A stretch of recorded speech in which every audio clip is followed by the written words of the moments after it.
This is Channels Television's breaking news.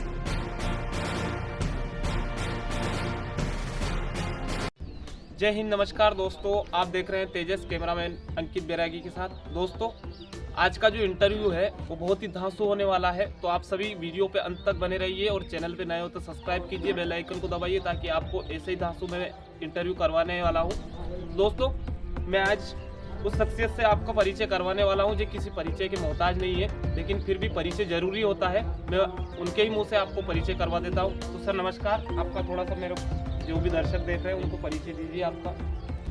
सभी को जय श्री राम। मैं राम देवलीमान जागीर से रामकरण यादव हूँ। मैं भाजपा का एक जमीनी स्तर का कार्यकर्ता हूँ। राम देवलीमान के बूथ अध्यक्ष की रूप में मैं अपनी सेवा दे रहा हूँ। राम केंद्र देवलीमान जागीर से राम केंद्र संयोजक के रूप में मैं अपनी भारतीय जनता पार्टी में सेवा प्रदान कर रहा हूँ। तो बहुत बहुत धन्यवाद सर परिचय के लिए। तो सर मैं आपसे जैसे पूछना चाहता हूँ, हमारा आज का मुद्दा ही है बीजेपी पार्टी को लेके, तो हमने सोचा कि आपका थोड़ा सा इंटरव्यू लिया जाए। जैसे सर सबसे पहले तो मैं आपको बधाई देना चाहता हूँ कि सशक्तिकरण कार्यक्रम में राजगढ़ जिले को जो है संडावता मंडल है वो सबसे फर्स्ट नंबर पे आया, और उसमें से भी देवलीमान जो बूथ सशक्तिकरण केंद्र है उसमें देवलीमान जो गांव है वो भी पहले नंबर पे आया।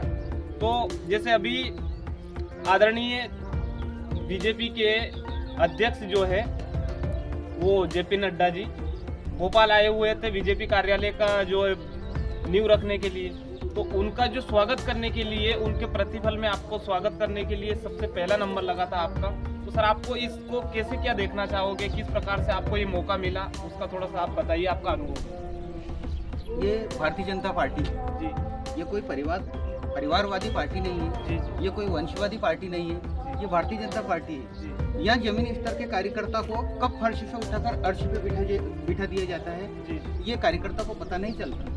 बस भारतीय जनता पार्टी की यही तो खासियत है। यहाँ किसी प्रकार का कोई परिवारवाद नहीं है, किसी प्रकार का कोई वंशवाद नहीं है।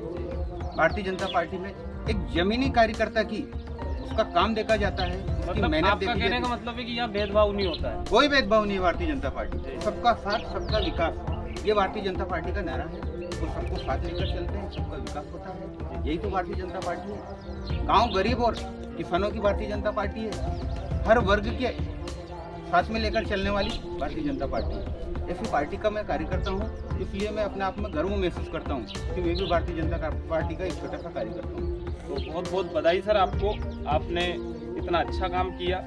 तो सर मैं आपसे दूसरा सवाल पूछना चाहता हूं, जैसे कि बीजेपी की तरक्की का कारण मुझे बताइए आप उदाहरण सहित, किस प्रकार से एक मतलब जो पूरे भारत में ना होके किसी भी एक कोने में एक पार्टी रहती थी, यानी कि एक राज्य में सिमट कर रह जाती थी जिसकी सीटें, आज देख लीजिए आप पूरे भारत में जहां भी देखो, जिस जगह भी देखो, कोने कोने में बीजेपी का नाम चल रहा है। किस प्रकार से, थोड़ा सा मेरे को तरक्की के बारे में बताइए सर उदाहरण से। पहले तो मैं आपको ये बता दूं कि भाजपा एक ऐसी पार्टी नहीं है कि किसी कोने में कहीं ना कहीं कोने में कार्यकर्ता मिल जाएगा। भाजपा का तो हर जगह मतलब एक विश्व की सबसे बड़ी पार्टी बन चुकी है भाजपा। तो भाजपा का विकास होने का मूल मंत्र ये है कि यहाँ पर सबका साथ और सबका विकास। यहाँ पर फुट डालो शासन करने वाली नीति नहीं है, किसी जाति को जाति से लड़ाने वाली नीति नहीं है। यहाँ पर हर वर्ग को साथ में लेकर, मध्यम वर्ग, उच्च वर्ग, निम्न वर्ग, सबको साथ में लेकर चलने वाली ये पार्टी है। हर वर्ग का साथ देने वाली ये पार्टी है, हर वर्ग का ध्यान रखने वाली यह पार्टी है। यहाँ पर सबका साथ और सबका विकास। आप देखो, जमीनी कार्यकर्ता की मैं बताता हूँ कैसे यहाँ पर फर्श से उठाकर अर्श पे बिठाने का मैंने आपको उदाहरण दिया था। जिसमें उदाहरण के तौर पर अभी अभी अपने राजगढ़ जिले में ज्ञान सिंह जी विजय साहब बने हैं, बिल्कुल जमीनी कार्यकर्ता है, बिल्कुल साधारण व्यक्तित्व के धनी है। उनको पता ही नहीं था कि मैं कब जिलाध्यक्ष बन जाऊँगा, पता नहीं था उनको कि मैं जिलाध्यक्ष कब बन जाऊँगा। अच्छा, एकाएक उनको उठाकर जिलाध्यक्ष बना दिया जाता है, तो ये भाजपा की तो सरकार है। भाजपा में ही तो ऐसा होता है। स्वयं मोदी जी को देख लो आप, एक चाय बेचते जो कि कभी एक समय था कि बिल्कुल गरीबी से गुजरे हुए हैं, चाय बेचते थे, आज वो देश के प्रधानमंत्री है। पार्टी में ये होता है, भाजपा में ही तो मतलब एक गरीब व्यक्ति को कहाँ पर पहुँचा दिया जाता है। भाजपा में ज्यादा उदाहरण बताने की जरूरत ही नहीं है, सबको दिख रहा है कि भाजपा में क्या है, सबका साथ है, सबका विकास है। जो हम कहते हैं वो करते हैं। तो चलिए अगला सवाल पूछते हैं आपसे। तो सर जैसे अगला सवाल आपसे था कि आप कहते हो कि बीजेपी गांव गरीब किसान की सरकार है, लेकिन उसी तरफ जीतू पटवारी जी कहते हैं कि बीजेपी जो है वो किसान विरोधी सरकार है। तो ये किस प्रकार से क्या सिस्टम है सर, मेरे को थोड़ा सा आप बताइए। जीतू पटवारी जी ऐसे क्यों बोल रहे हैं कि किसानी जो बीजेपी जो है ये किसानों का विरोध करती है, किसानों का साथ नहीं देती है, और बीजेपी उधर बोलती है कि नहीं हम गाँव गरीब सबका कल्याण करते हैं। तो इसका क्या कारण है? आदरणीय जीतू पटवारी जी जो बोल रहे हैं वो सिर्फ एक पब्लिसिटी लूटने का एक काम कर रहे हैं, क्योंकि वो अभी तक स्वयं अपना मुंह कांच में नहीं देख रहे हैं। उनको पहले अपना मुंह कांच में देखना चाहिए। उनकी भी 18 महीने की सरकार बनी थी अभी 18 महीने में किसानों की क्या हालत हो गई। कितने बेवकूफ़ बनाया किसानों को। 2 लाख का कर्ज माफ करने का बोला, किया क्या कर्ज माफ, किसानों को क्या क्या मतलब प्रलोभन दिए, और फिर से वही झूठे प्रलोभन देना वो शुरू कर रहे हैं। भाई उनकी सरकार में 160 रुपये गेहूँ का बोनस का देना था, उनको दिया उन्होंने बोनस? नहीं दिया। 400 रुपया प्रति कुंटल से प्याज प्रोत्साहन राशि का कमलनाथ जी ने उनके मुंह से घोषणा की थी। आज तक राजगढ़ जिलों को प्याज प्रोत्साहन की राशि नहीं मिली क्या? बिल्कुल प्रूफ के साथ में मैं बात कर रहा हूँ। किसानों को उन्होंने कुछ दिया नहीं है, सिर्फ किसानों को भ्रमित करने का वो काम करते हैं। और मेरे किसान भाइयों से भी मैं थोड़ा सा निवेदन करना चाहूँगा कि आपको मैं बता दूँ, आदरणीय मामा जी शिवराज सिंह जी चौहान जी है, जो मामा जी तो हमारे है ही है, लेकिन आज मैं उनको एक और उपाधि देना चाहता हूँ कि उन्होंने हमारे लिए भगीरथ जी का भी काम किया है। तो मैं पहले आपको बता दूं भगीरथ जी कौन थे। सूर्यवंश के राजाओं को उद्धार करने के लिए भगीरथ जी ने तपस्या करके गंगा जी को जमीन से नीचे उतारा। वो का वही काम हमारे माननीय प्रधानमंत्री जी, माननीय शिवराज सिंह जी चौहान जी मुख्यमंत्री जी, इनके परिश्रम से हुआ है। देखो हमारे पूर्वज जो गेहूं की रोटी खाने के लिए तरफ जाते थे, घर में कोई मेहमान आता था तो एक व्यक्ति उनके साथ में बैठकर गेहूं की रोटी खाता था। पूछना अपने पिताजी से, मतलब अपन जैसे कम उम्र के अपने पूर्वज अपने पिताजी बात किया करते हैं। गांव के लोग पानी लेने के लिए दूसरे गांव के कुएं से पानी बैलगाड़ी में ड्रम रख के पानी लाते थे।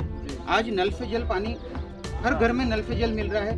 कितनी बड़ी उपलब्धि है। खेत में गंगा जी निकल आई है तो किसकी तपस्या है?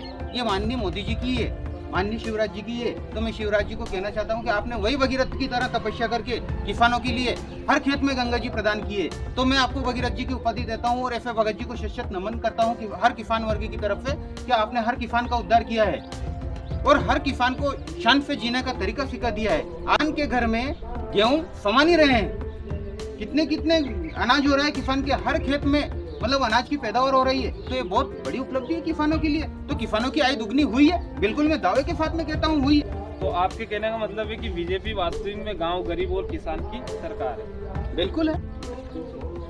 जैसे सर मैं अगला सवाल आपसे पूछना चाहता हूँ कि अभी अभी जैसे हमारे राजगढ़ से प्रतिष्ठित कार्यकर्ता थी, वो लोकसभा चुनाव भी उन्होंने पिछली बार लड़ा है, मोना भाभी, मोना सुस्तानी जो नाम से है, कांग्रेस से बहुत पहले से जुड़ी हुई है और उनका अभी अभी कांग्रेस का उन्होंने हाथ छोड़ दिया और इधर बीजेपी का जो है दामन थाम लिया। तो उनको किस प्रकार से भारतीय जनता पार्टी में स्थान मिलेगा, क्या उनको सेवा मिलेगी? तो थोड़ा सा उसके बारे में आपको जानकारी हो तो आप बताइए। भारतीय जनता पार्टी में स्वागत करता हूँ, उनका स्वागत, वंदन, अभिनंदन। भारतीय जनता पार्टी में हर वर्ग के व्यक्ति का सम्मान होता है और उनका पार्टी छोड़ने का कारण तो मुझे पता नहीं है, लेकिन कहीं ना कहीं मतलब कुछ कमियां हैं।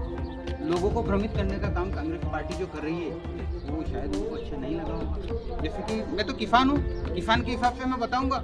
हम किसानों को पिछले चुनाव में आपने भ्रमित किया, 2 लाख का कर्ज माफ करेंगे, किया कर्ज माफ। और उदाहरण बताए मैंने कहीं, प्याज प्रोत्साहन राशि उनको देनी थी, गेहूं का बोनस उनको देना था, कहाँ दिया? उनकी सरकार में कुछ कर ही नहीं पाए और लोगों को भ्रमित कर रहे हैं 1500 रुपये दे देंगे हम लाडली बहना योजना के। बहनों को सम्मान मिल रहा है तो ये उनको अच्छा क्यों नहीं लग रहा है? लाडली बहना योजना, बहनों को मामा जी सम्मान देना चाह रहा है तो उनको अच्छा क्यों नहीं लग रहा है? तो कहीं ना कहीं तो चलिए, बहुत बहुत धन्यवाद सर आपका अमूल्य टाइम देने के लिए हमें। तो मिलते हैं फिर अगले इंटरव्यू में। तो आप थोड़ा सा हमारे चैनल के बारे में बताइए लोगों को, ताकि वो चैनल को सब्सक्राइब कर लें। तो ये जो तेजस चैनल है इसको सब्सक्राइब करें। बहुत बहुत धन्यवाद। मैं हाथ जोड़ के आपसे विनती करता हूँ, प्लीज मेरे चैनल को सब्सक्राइब करो, लाइक करो, कमेंट करो।